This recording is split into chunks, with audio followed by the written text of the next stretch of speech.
바로 어제 나온 발표를 그냥 지나치시면 안 됩니다.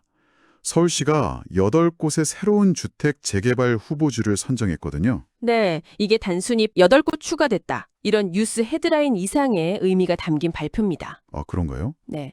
서울시가 앞으로 어떤 동네를 어떤 방식으로 그리고 얼마나 빠른 속도로 바꿔나갈 건지 그 구체적인 청사진을 보여줬다고 할 수 있죠. 맞습니다.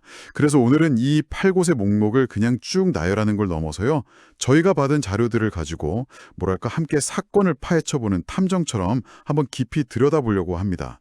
탐정이요. 재미있는 접근인데요. 사실 서울의 재개발, 특히 신속이라는 단어가 붙으면 기대감도 크지만 동시에 너무 서두르다 탈나는 거 아니야? 이런 걱정도 있잖아요. 있죠. 당연히 있죠. 과연 서울시가 이 속도전의 함정을 피하면서 성공적인 재개발을 해낼 수 있는 비법을 찾은 건지 그 증거를 이번에 선정된 8곳에서 한번 찾아보시죠. 아주 좋은 접근입니다. 이번 발표는 어떻게 보면 서울시의 거대한 실험이기도 하니까요. 성공의 가능성 그리고 잠재적인 위험까지 그 실마리들이 오늘 우리가 살펴볼 자료들 속에 다 들어 있습니다. 좋습니다. 그럼 먼저 퍼즐의 첫 조각부터 맞춰보죠.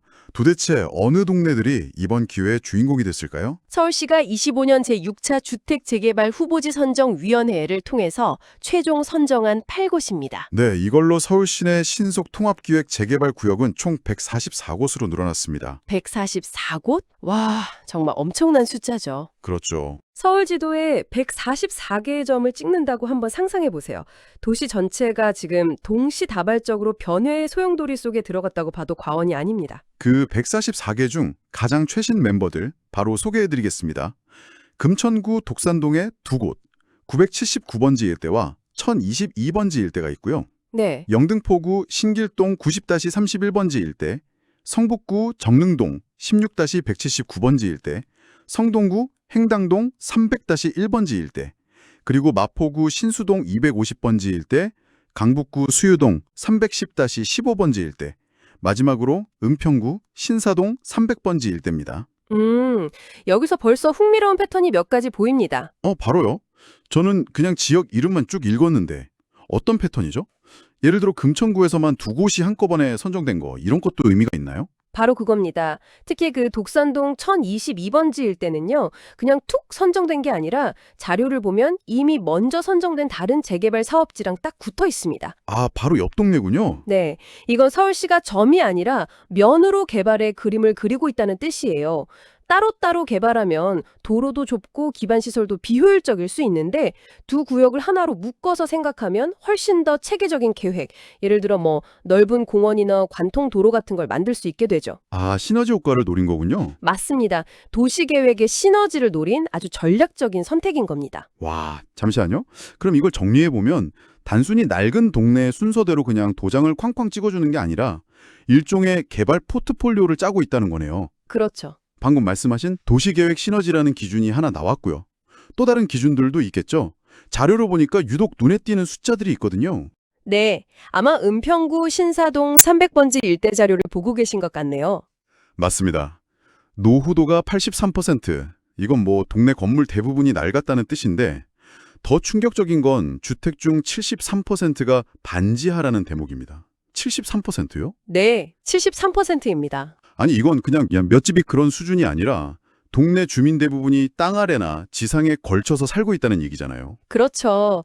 숫자가 모든 걸 말해주는, 그러니까 주거 환경 개선의 시급성이 가장 중요한 선정 기준이었다는 걸 보여주는 대표적인 사례입니다. 이런 것은 다른 어떤 조건을 따지기 전에 최우선으로 손을 봐야 한다는 공감대가 형성되기 쉽죠. 그렇군요. 도시계획 시너지 그리고 시급성. 그럼 마지막 퍼즐 조각은 뭘까요? 마포구 신수동 250번지 일대 자료에서 힌트를 찾을 수 있을 것 같은데요. 주민 동의율이 70%를 넘었다고 나와 있네요. 바로 주민의 의지입니다. 아, 의지. 재개발 사업이라는 게 짧아도 몇 년이 걸리는 긴 여정인데 시작부터 주민들 사이에 의견이 갈리고 다툼이 생기면 첫 삽도 뜨기 전에 사업이 좌초되기 십상이거든요. 하긴 그런 경우 정말 많죠. 그런데 동의율이 70%를 넘었다는 건 우리 동네 제발 좀 바꿔주세요 하는 주민들의 열망이 그만큼 뜨겁다는 증거거든요. 서울시 입장에서는 이만큼 확실한 성공 보증 수표도 없는 셈이죠. 아, 이제야 전체 그림이 명확해지네요. 결국 이번 선정은 서울시가 앞으로 재개발 사업을 승인할 때 사용할 3가지 통과 조건을 명확히 보여준 셈이군요. 맞습니다. 첫째, 은평구 신사동처럼 이만큼 시급한가? 둘째, 마포구 신수동처럼 주민들이 이렇게나 원하는가? 그리고 셋째, 금천구 독산동처럼 도시 전체에 이득이 되는가? 이 세 가지 질문에 모두 예라고 답할 수 없는 곳은 앞으로 기회를 잡기 어려워졌다고 봐야겠네요. 정확합니다. 서울시의 새로운 재개발 플레이북이라고 할 수 있습니다. 앞으로 다른 지역들도 이 세 가지 기준에 맞춰서 자신들의 강점을 어필해야 할 겁니다. 좋습니다. 이렇게 똑똑하고 전략적인 기준으로 후보지들을 뽑았다는 건 알겠습니다. 그런데 이 사업의 이름이 신속통합기획이잖아요. 여기서 제 귀에 가장 거슬리는 단어는 솔직히 말해 신속입니다. 아, 신속이요? 네. 빨리빨리 하다가 사고 나는 걸 너무 많이 봐서요. 보통 5년 넘게 걸리던 재개발 구역 지정을 평균 2년 안으로 끝내겠다니 이게 대체 물리적으로 가능한 계획인가요? 아주 현실적인 우려입니다. 그리고 그 질문에 대한 답이 바로 신속 뒤에 붙은 통합이라는 단어에 숨어 있습니다. 통합이요? 네. 신속이 목표라면 통합은 그 목표를 달성하기 위한 방법론인 셈이죠. 방법론이라 어떻게 시간을 단축시키는 거죠? 재개발 사업에서 가장 시간이 오래 걸리고 돈이 많이 드는 첫 단계가 바로 정비계획 수립입니다. 아, 계획 세우는 거요. 네, 우리 동네를 어떤 모습으로 바꿀지 밑그림을 그리는 작업인데 이걸 주민들이나 조합이 알아서 하려면 전문가도 구해야 하고 비용도 만만치 않아서 여기서부터 몇 년씩 지체되는 경우가 허다합니다. 아, 시작부터가 장벽이군요. 그런데 신속통합 후보지로 선정되는 순간 서울시가 이 정비계획 수립에 필요한 용역 비용을 보조금으로 지원해 줍니다. 돈을 대주는군요. 그렇죠. 그리고 시와 구청의 전문가들이 초기 기획 단계부터 함께 참여해서 가이드라인을 제시하죠. 즉, 가장 어렵고 막막한 첫 단추를 서울시가 직접 끼워주는 겁니다. 2026년 상반기부터 바로 용역에 착수한다고 하니까 말 그대로 패스트트랙에 올려 태워주는 거죠. 아, 그러니까 초반에 돈 들어가고 머리 아픈 일을 시에서 다 해결해 주니 당연히 속도가 붙을 수밖에 없다는 거군요. 이해했습니다. 근데 여기서 또 다른 질문이 생기는데요. 2년 안에 끝내는 건 좋은데 이러다 졸속 행정으로 흐를 위험은 없을까요? 주민 의견 수렴 같은 중요한 절차가 그냥 형식적으로만 이루어지고 관주도로 모든 게 결정될 수도 있잖아요. 바로 그 지점을 보완하는 것이 통합의 두 번째 의미, 즉 사업성 확보입니다. 사업성 확보. 속도만 빠르다고 주민들이 무조건 찬성하는 건 아니죠. 결국 내 재산 가치가 올라가고 추가 분담금이 합리적인 수준이어야 따라오지 않겠습니까? 그렇죠. 결국 돈 문제죠. 아무리 멋진 아파트가 들어선다고 해도 내가 감당 못할 돈을 내려고 하면 반대할 수밖에 없으니까요. 맞습니다. 그래서 서울시는 통합이라는 이름 아래 온갖 인센티브를 통합적으로 제공합니다. 자료에 나오는 사업성 보정 개수, 현황 용적률 인정, 입체공원 같은 좀 어려운 말들이 다 그 인센티브 꾸러미에 들어있는 것들입니다. 현황 용적률 인정. 이게 특히 궁금한데요. 좀 쉽게 설명해 주실 수 있나요? 네, 예를 들어서 30년 전에 지어진 5층짜리 빌라가 있다고 해보죠.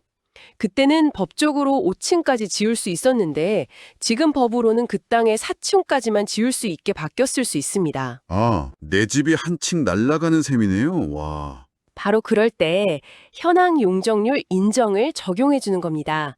예전에 지어진 5층 규모를 일부 인정해 줄 테니 사업성을 유지하면서 재개발에 참여하세요 하고 규제를 유연하게 풀어주는 거죠. 아. 결국 이런 장치들은 빡빡한 규제를 현실에 맞게 적용해서 주민들의 부담을 덜어주고 사업의 수익성을 높여서 더 많은 주민들이 개발에 동의하도록 만드는 강력한 유인책인 셈입니다. 아하. 신속은 행정 지원으로 시간을 벌어주고 통합은 규제 완화로 사업성을 높여서 주민 동의를 이끌어내는군요. 이 두 바퀴가 맞물려 돌아가야만 2년이라는 목표가 가능하다는 거네요. 그렇습니다. 어느 한쪽만으로는 불가능한 매우 정교하게 설계된 시스템이라고 볼 수 있습니다. 알겠습니다. 속도와 사업성, 두 마리 토끼를 잡는 전략은 이해가 됐습니다. 하지만 이런 장밋빛 계획이 발표되면 어김없이 나타나는 불청객이 있죠.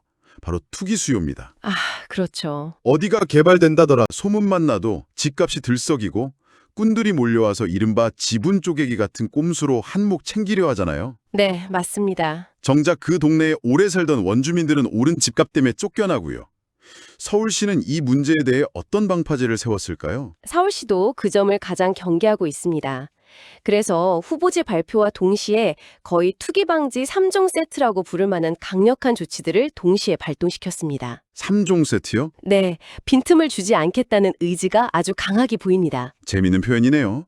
첫 번째 세트는 뭔가요? 토지거래 허가구역 지정입니다.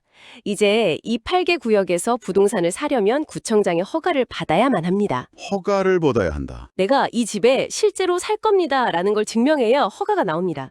시세 차익만 노리고 갭 투자하려는 사람들은 원천적으로 진입이 차단되는 거죠.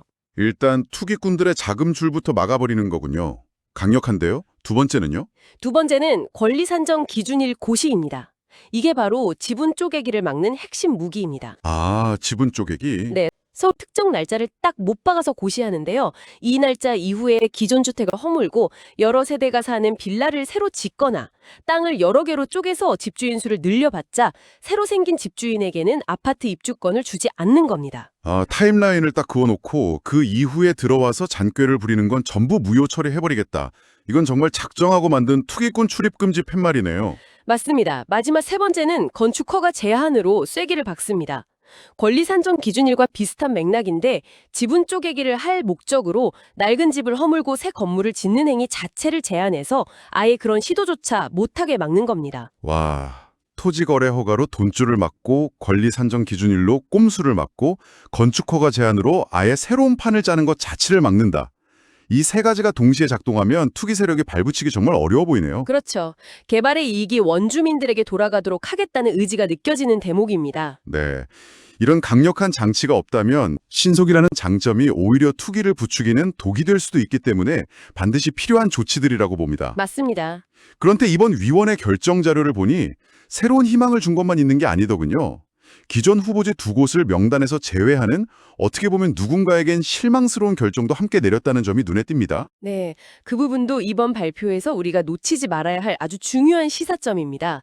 성동구 금호동 1109번지와 종로구 연건동 305번지, 이 두 곳의 공공재개발 후보지가 취소되었습니다. 취소 사유가 뭐였나요?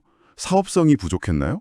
아니요, 이유는 아주 명확했습니다. 주민 반대가 너무 높았기 때문입니다. 아, 주민 반대? 잘 보면 토지 등 소유자의 30% 이상이 사업에 반대했다고 나옵니다. 30%. 10명 중 3명이 반대했다는 건데 적지 않은 숫자네요. 그런데 여기서 궁금한 게 생깁니다. 70%는 찬성했을 수도 있잖아요. 다수결의 원칙으로 밀어붙일 수도 있었을 텐데요. 바로 그 지점이 서울시의 원칙을 보여주는 대목입니다. 신속통합기획이든 공공재개발이든 속도를 내는 것도 중요하지만 주민들의 뜻을 거스르면서까지 강행하지는 않겠다는 신호로 읽어야 합니다. 근데 그 반대하는 30%의 목소리도 중요하지 않습니까? 그들은 왜 반대했을까요? 단순히 우리 동네가 개발되는 게 싫어서였을까요? 아니면 계획 자체에 다른 문제가 있었던 걸까요? 자료에 구체적인 반대 사유까지는 나와 있진 않지만 일반적으로 재개발 반대 이유는 매우 복합적입니다. 제시된 보상안에 불충분하다고 느끼는 경우도 있고 아파트가 아닌 지금의 주거 형태를 유지하고 싶어하는 분들도 있습니다. 또 수십 년간 형성된 동네 공동체가 해체되는 것을 우려하는 목소리도 있고요. 중요한 것은 이유가 무엇이든 간에 상당수 주민이 원하지 않는 사업은 결국 동력을 잃고 갈등만 키울 뿐이라는 겁니다. 그렇군요. 아무리 좋은 계획이라도 결국 그곳에 사는 사람들이 행복하지 않으면 의미가 없다는 거네요. 어떻게 보면 당연한 원칙인데 종종 속도에 밀려 잊히곤 하죠. 이번 취소 결정은 그 기본 원칙을 다시 한번 확인시켜준 사례라고 볼 수 있겠네요. 한번 정리해 보겠습니다.